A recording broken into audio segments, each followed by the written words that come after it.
Βίντεο.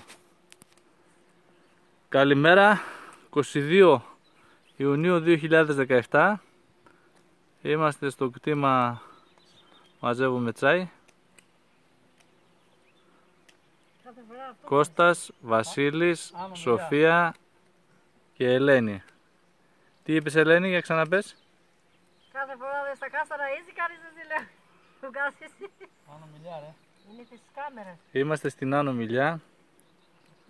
Παραγωγή φετινή.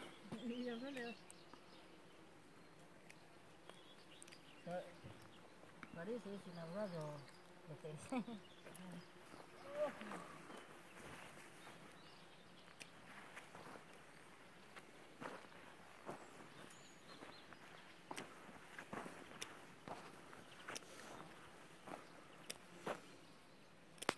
Εδώ είναι το μαζεμένο.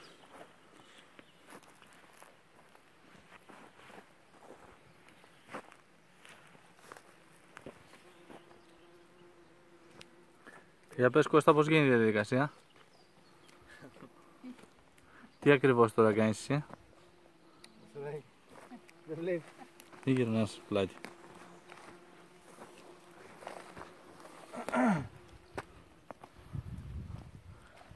Για πες μας, Στεφανάκη.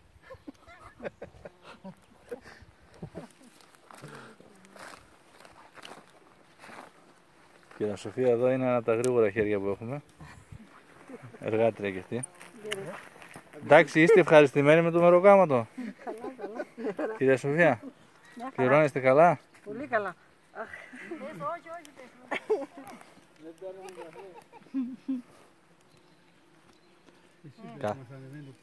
Είναι καλό χέρι. Αξίζει τον κόπο. Κύριε Βασίλη, εσύ ευχαριστημένος?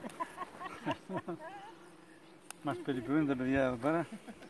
Είχαμε κουλουράκι το πρωί, καφέ φρέντο εσπρέσο. Μας φέραν καφέ.